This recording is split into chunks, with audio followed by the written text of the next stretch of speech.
Greetings. Welcome to ITR Live. I'm your host, Chris Hagenow, and we are back here in the Hendrickson Library at the Center for the Preservation of Western Civilization at ITR World Headquarters in Central Iowa. We got John Hendrickson and myself ready to thrill and excite you on another episode of the gold standard in Iowa conservative entertainment. We have something really exciting to talk about today, John. Yes. Are you ready? Yeah. You're ready for me to turn off the music that I let roll a little longer than usual? So, okay, this is the latest installment of the podcast episode today where we talk about the ITR Foundation poll. Yes. And I know, nobody, actually, I take that back too.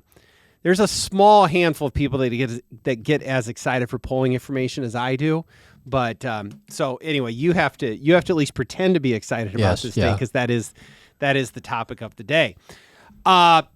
Before we get started, housekeeping items. A reminder to everyone that when we do actually get around to publishing a podcast episode, we are on YouTube, we're on Spotify, all the other places that one might find video. So if you want to actually see the excitement, make sure you're tuning into at least the video version of this of the podcast, and share it with your friends. Like it; it does actually help us get the podcast out to more folks. So before I don't want to call it a housekeeping item, but we do need to check in with trivia. So let's get through that quickly. So last time we were on, our question was, who was the president that was actually the only president that was born on the 4th of July? And we had several people respond to this one, and Andy Conlon got it right. The answer, by the way, is President Calvin Coolidge. And David Kerr, a longtime listener, one of our originals, I think. Oh yeah, If there is merch going out, he deserves. Yeah, and then our favorite Representative Bill Gustav. Yeah, wouldn't be in a podcast episode if we didn't hear from Representative Gustav. We do promise that there is merch coming. Yeah, for those of you who are. You made that promise. It might have to come out of your paycheck. Yeah, but it is coming. Yes, yeah. Good. What do you got for us today? Yeah, the question today is we're coming up on July next week, and so this is a trivia question about the Civil War. So on July 11th, 1863, Lieutenant John T. James of the 11th Virginia Infantry said this, describing an event that he participated in: "We gained nothing but glory and lost our bravest men."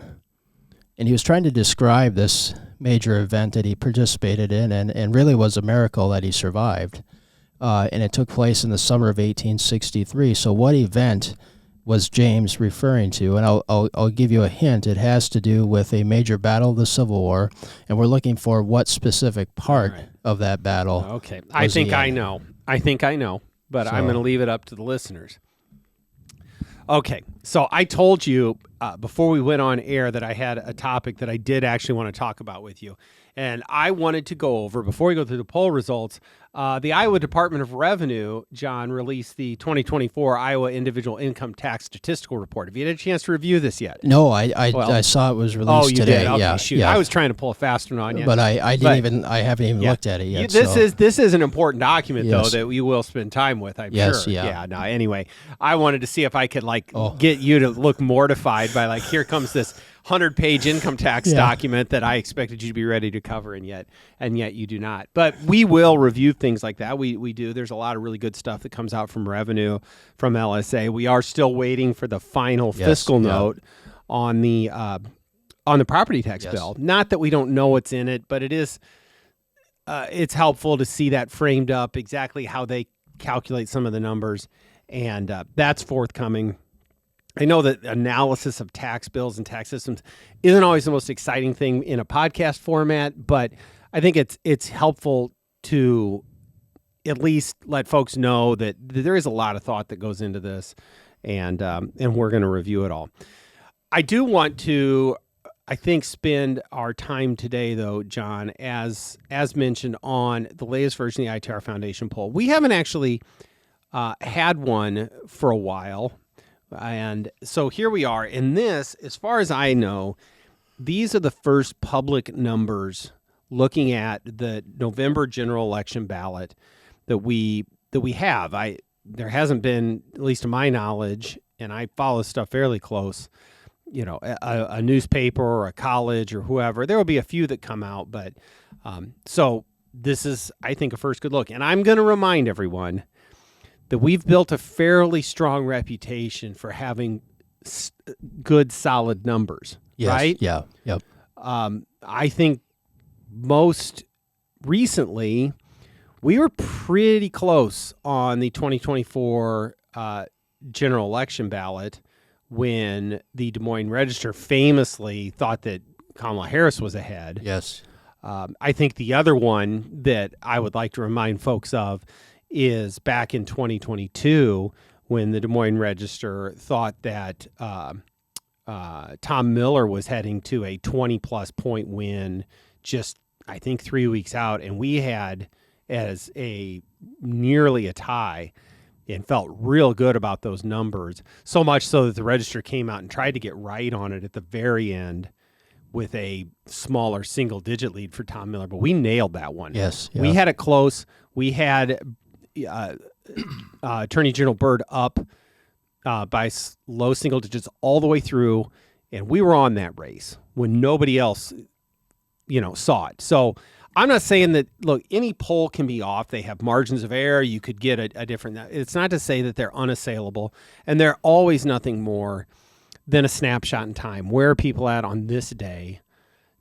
Doesn't mean that's where they will be in November, and we're going to talk about that a little bit, but I do think we get really good numbers. So I have heard people suggest, especially on the other side, that maybe we have our thumb on the scale sometimes on this. Well, again, back to the fact that our numbers end up, if anything, we underestimated President Trump's support in Iowa in the 24 election.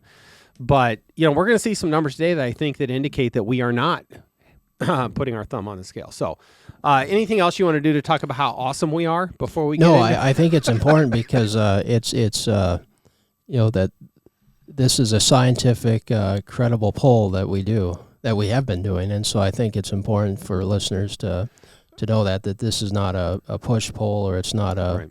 it's not just one of those that you see on social media that you just click on. Yeah. It is. We have a polling partner. We do not do this ourselves. We use Cygnal, which is a national polling firm that does work in all 50 states, and consistently rated is not just one of the best, Republican-leaning pollsters, if that's fair, but it has gotten A ratings from places like 538.com, is that nationally in all of their work really does very good work. And we tell them nothing more than, hey, give us a picture. Mm-hmm. Don't tell us what we want to hear. Go do the work. So anyway, I feel really good about it. They've been a really good partner for us. And so I just kind of want to get into this, John. The poll, people sometimes get hung up on the wrong pieces of methodology, like, well, I didn't get polled. How do you know? Well, that's not the way polling works.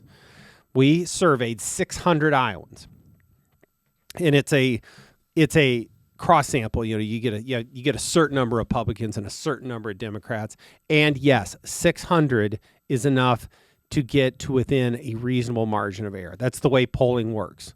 So people get hung, well, how in the world can they know by only talking to 600 people? It's like, well, yeah, actually, because statistics and math, yeah, you can. So anyway, so we do that. We were in the field about a week ago, June 16th and 19th.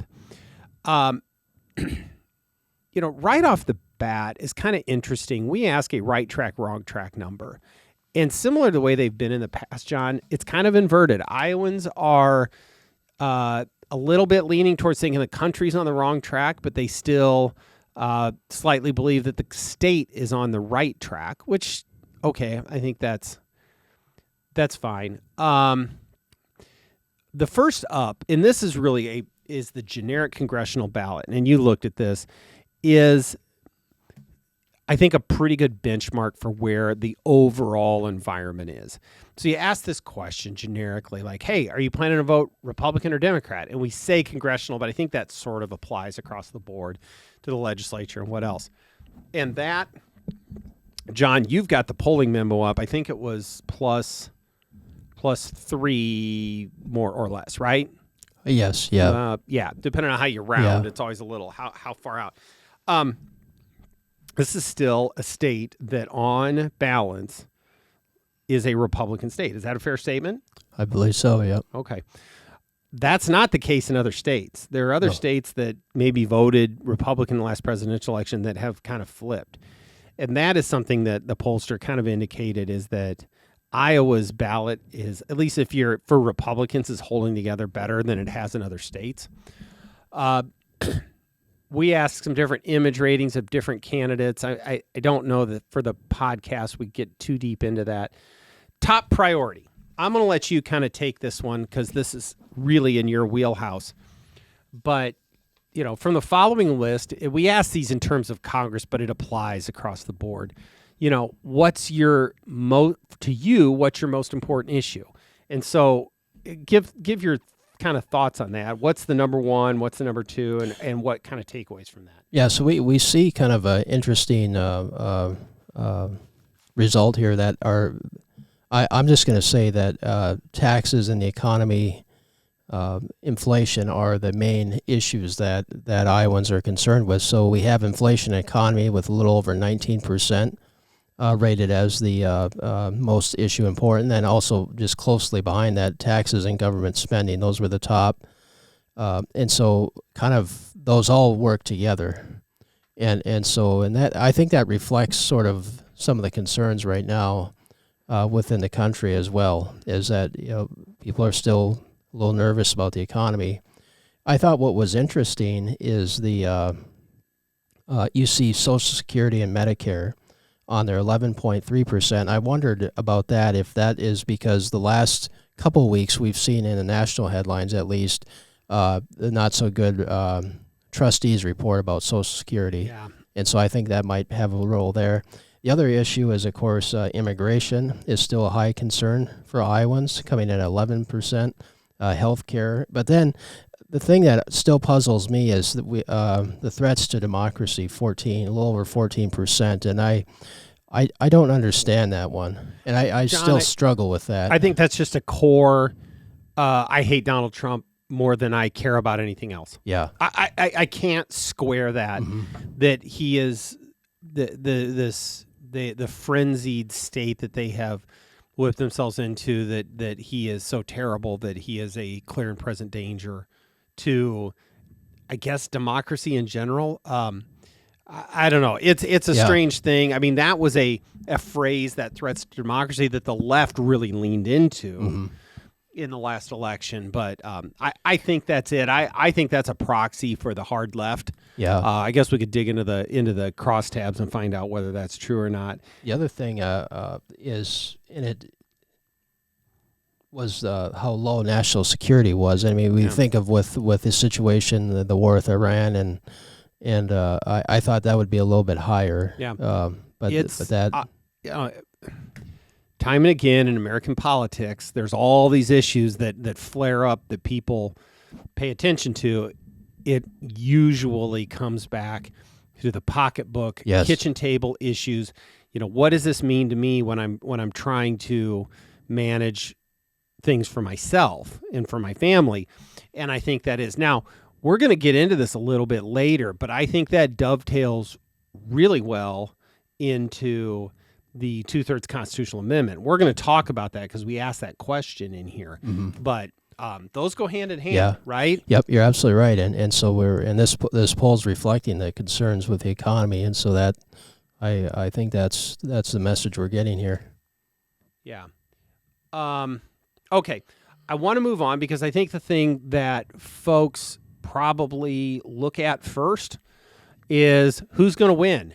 And we're not trying to tell you who's going to win these races. We're telling you where they at today, coming off of the primary. And so we asked the question straight up, U.S. Senate ballot. If the general election for U.S. Senate were held today and you had to make a choice, would you vote for Republican Ashley Hinson or Democrat Josh Turek? That is a 46-44 lead for Congresswoman Hinson. So she is right out of the gate. I think there's probably a little bit of a bump there for Representative Turek. So that's a +2. The governor ballot, same question.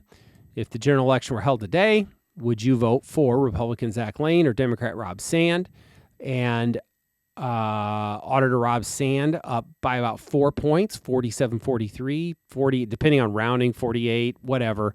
But it's a 4.3% lead. I don't think anyone wants to hear me, talking things out to the decimal places here on the podcast. But roughly a 4-point lead. And then we also asked the Attorney General, which hasn't gotten as much attention, but I think is really going to start getting more attention. And, same question, you going to vote for Republican Brenna Byrd or Democrat Nate Willems? I'm not sure that a lot of Iowans even know who Nate Willems is. I actually served in the legislature with Nate for, I think, one term, but an attorney from over in the, I want to say he's from Mount Vernon, Cedar Rapids area. But anyway, that has A.G. Byrd with a 4.5 to 5 point lead. Call it 44-39. So more undecideds on that race, which is sort of natural because people don't track the Attorney General race as close as they do Senate and governor. So the takeaway from all that, if you think about the generic ballot, there's numbers are sort of around there. I don't think it would surprise anyone that Rob Sand has a small lead, given at least a year, if not years, of fawning media attention and really no primary. And, has had a clean lane to invent himself however he wants to. Now heading into the general, I think that's going to change. But does any of these numbers surprise you? You think they're what stood out at you? Yeah, I mean, going to both the Senate and the governor's race. For the Senate first, I had a feeling that Representative Hinson would be in the lead on that one, and I thought Turek would be doing a little bit better just because of coming off from right and a lot of the ads that he ran a lot of TV, and they were good ads. And so he's been running a strong campaign. But then on the governor's side, I actually thought Rob Sand would be higher for some reason, just because of the as you said, the media attention he's been getting. He hasn't really been challenged at all on the issues, and he's getting a lot of turnout at his events. But I think it shows the strong candidacy of Zach Lane in terms of one, how he performed in the primary and how he, in a sense, spoke directly to the concerns of Iowans.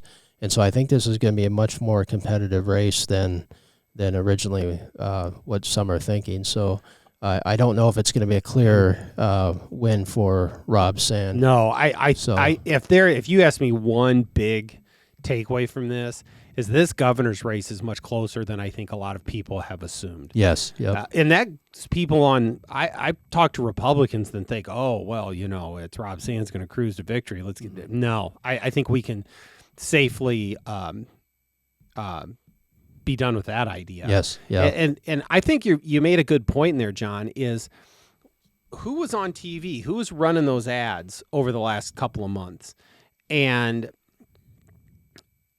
yes, Zach Lane had some, but they were in the context of a Republican primary, whereas Rob Sand was running them really in a general election sort of context.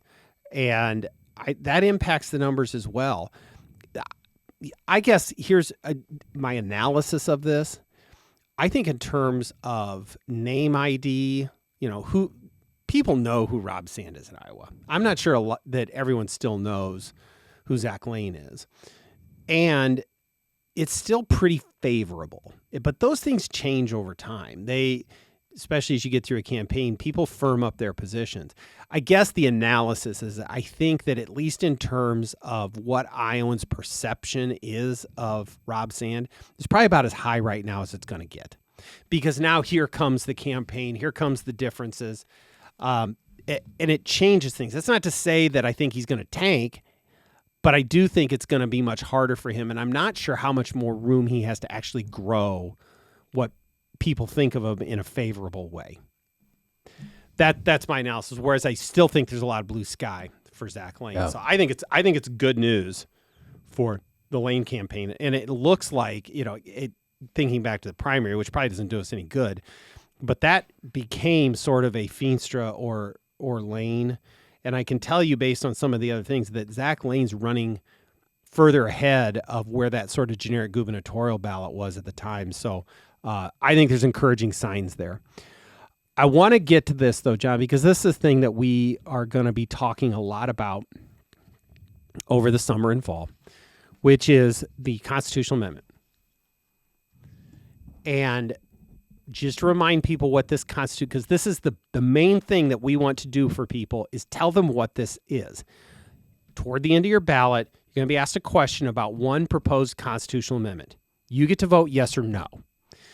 The amendment says that if ratified, if you vote yes and it passes, that anytime the legislature wants to raise income taxes, they have to do it not by a simple majority, but by a 2/3 majority, effectively making it harder for legislatures to raise future income taxes. That's the thing. Would you agree with the way I framed that up? Absolutely. Yep. That's the nuts and bolts of it.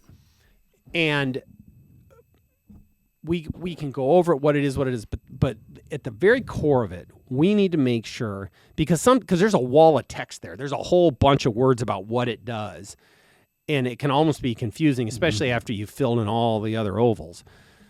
So we asked the question, and because for one reason, this is the way we've asked it in the past, because we just recently kind of got a look at what that proposed language is. But the question is, as we asked it here, and I think, again, trying to be fair about what it is. You've got the language in front of you too, John. Would you vote yes or no on an amendment to the Iowa Constitution that would require 2/3 of the state legislature to vote yes on any tax increase, effectively making it more difficult for the legislature to raise taxes? That's not what the actual ballot language says, but this is what it does. And, John, are Iowans split on this? No, no. This is in fact, it reaffirms it does better than in previous polls even. Well, that's right. Yeah, we are at 74% of Iowans. Yes, they would vote for that. 16% of Iowans said no. That is a remarkable number. That is actually higher than we've ever tested it before. I mean, think about that. And I come back to the idea, when is the last time 74% of Iowans or Americans agreed on anything politically? Yeah, that's... I mean, that is, take away what the actual... Isn't it remarkable that in this day and age, there's actually still something that we all agree on at that sort of level? It's stunning. I'm going back here to find kind of the trend, but I think we've been around 70 on that, right? Yes, yeah, the last... at least what I just have here, the last two polls show 71%. Yeah, this has actually grown since we started testing it, and the language hasn't changed. It started at 68 and it's now up to 74. The interesting, I always like, it should come as no surprise that 85% of Republicans support this and only 5 don't. But 72% of no party voters in the state, almost 3/4 of independent voters support this concept, and 60% of Democrats. Only 30% of Democrats are a no on this. Those numbers are just... People want protections from politicians, from elected officials. They want the protection that, and we, John, you've done work on what all the different arguments are for or against this. People of every political persuasion understand that government is always going to keep coming for more and more of their money, and they want protections from that, and they want to make it harder for these folks to keep taking more and more of their money. This is, tell me, add some context to just how big that number is. No, it is. And I think it reflects a couple things. One is that we talked about earlier, the growing concern with the economy. And also I think people have reached a point where they've had to make tough decisions with their budgets because of inflation. And so, now it's time that they want some extra protections. I don't think there's a coincidence either that this has such high support, and about equivalent or more of Iowans also support wanting property tax relief, because they're in a sense, people have reached a tipping point, I think, when it comes to taxation, where government is taking so much that it's now time they're saying, well, what about us? What about my paycheck, or whether it's property taxes, and I think they're being tired of told that they have to cough up more. I think that's right. I think we can extrapolate this out and make it mean any number of things that we want it to mean. But I get the sense that there is a distrust of government across the board, and that they've been given enough resources, figure it out. I think that there is that no matter what, who's in charge, they're going to keep wanting more and more of my money, which I'm not even sure is fair, because over the last 10 years, the legislature and the government have done really a remarkable job of honoring the taxpayer through it. But I mean, and you think at every level and everything we go to, I get that sense just in our culture almost. But there's a notion in here that maybe is me looking a little too hard into it at what I want, but they've taken enough. Things are not we have inflation. We have all the pressures on, maybe it's related to immigration, maybe it's related, I don't know, consumer prices, whatever it is, right? There's pressures on American families, and good grief, we give enough to government already. Stop. Figure it out with what we've already given you, and don't ask me for more. And I think there's an element to this. So I guess go ahead if you want to add some more. Yeah, I do. Another issue is I think people are well aware of is that the issue of fraud has been in the front and center in the headlines. Yeah. And a lot of people are wondering, okay, they want to take more of my money, but then look at all this fraud that's out there, whether it's fraud in the food assistance programs or any of the other type of programs that we've seen. But also, I think people are also seeing what's happening in some of these other states, and that you have certain governors that are coming in and basically wanting to increase spending on all these other areas, and then wanting to, as a result, forced to want to elevate tax rates and to subsidize all these programs, and it's just not. People are getting to the point, and that's why they're talking about right now that nationally we're in what they call a second property tax revolt, because people have had enough. Yep. I mean, they're tired of it. Well, so kind of getting back to this singular idea of the amendment, I am not naive enough to think that this is going to pass with 74% of the vote. I sure hope it does. We're going to work really hard to make sure it does. But this is starting out from a place of tremendous strength. And it's not just, look, we can ask a question in a poll and say it's at X percent and therefore it has a chance to pass. I guess what I'm getting at is whether the language we tested is exactly right, or the sample we got is tweaked just right, or 600 is the right number for poll respondents, or even that 74 is the exact. I'm not even making a case for any of those things. I think it's all pretty solid. What I can say, and I feel absolutely convicted on, is that Iowans want protection from future tax increases. Full stop. And they will cast a vote for a yes. They want that, and they want it enshrined in the state constitution.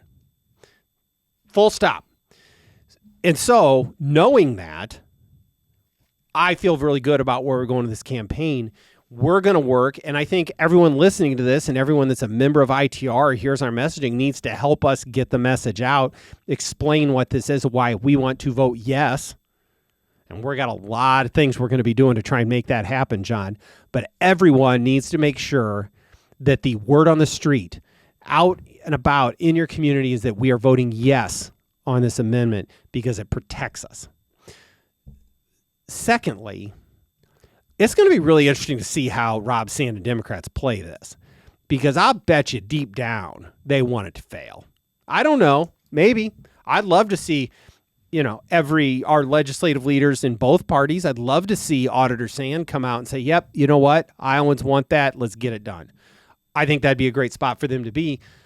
I suspect that's not where they're at, but we will see. Hopefully the media can get them all on record on it, where they're at on it. But it's a tricky spot, I think, for them politically when even it's almost, it is actually 2-1 members of their own party support this thing. And how that, what sort of opposition will we see to the tax amendment? I'm genuinely curious about that. I am too, and it'll be interesting. And I think this idea goes against that political party. I mean, this is this places the taxpayer first, which I think Iowans are in favor of. Not even looking at what all of Republican and Democrat legislators may have specifically said about this amendment, but over the broad arc of American history, we have one party that has been in favor generally of more taxes and more government spending, and one party that's generally been in favor of lower taxes and less government spending. Now, they may both violate those principles from time to time, but generally speaking, that's sort of what it means to have a right of center party and left of center party. I'm not I don't think I'm being unfair to anyone by pointing that out. Yeah. So anyway, that's where we're at with the amendment. I feel really good about where we're starting on that.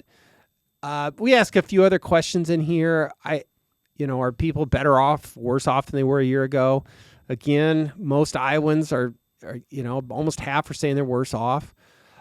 Interestingly, ESAs, we asked the question on that, whether they support education savings accounts, and that still is a plus 13 notion. That's a 44 to 33, 31, 32 sort of thing. Like Iowans still, it's a plurality, but they're in favor of school choice and ESAs. So are those numbers as strong as they were in 2022? No, they're not quite. But I'll tell you what, this state still leans to the right. This state still +2 Republican.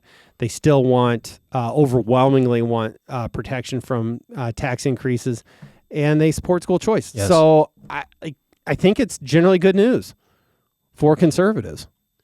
I do too, and I think, going just back, one comment on the ESA front is I think they underestimate, especially those who are critical, how much Iowans support this program. I was and I think I shared with you, I was at a meeting, and all around this table, there's about a dozen of us, and I think there's only 2 of us that weren't taking advantage of the ESA. Yeah. And so this is helping Iowans, and whether they're, and a lot of these people were not politically involved, but they this is a program that's gotten to be very important for a lot of Iowa families because it's given them opportunities that otherwise they wouldn't have. Well, and if you go back to the premise of all of this that we talked about earlier on, John, is that Iowans are focused on kitchen table, pocketbook. How does this affect my family? Bottom line. And I will tell you that the families that are receiving an ESA to send their kids to the school of their choice, it's really personal to them. It is, and yes. That is where real political impact comes from. It doesn't have to be the big, is it a majority of Iowans that take advantage of an ESA? No, but the ones that do are passionate about it, and that makes a difference. So that's what we got on the poll. I would encourage everyone to get online. It's both at itrfoundation.org as well as taxrelief.org. We're probably going to have more to say on this. We rely on these to inform how we see sort of the issues of the day and what Iowans are talking about. We don't just do this for the fun of it. We actually want to know what people are thinking. And I think we've gotten a pretty good indication that they're still thinking the things that they have been thinking for quite some time now. So we're in good shape. All right, that's all the time we got for today. John, thank you. Thanks, listeners, for joining us. Don't forget to like and subscribe. Don't forget to tell your friends. With that, we will see you next time on ITR Live.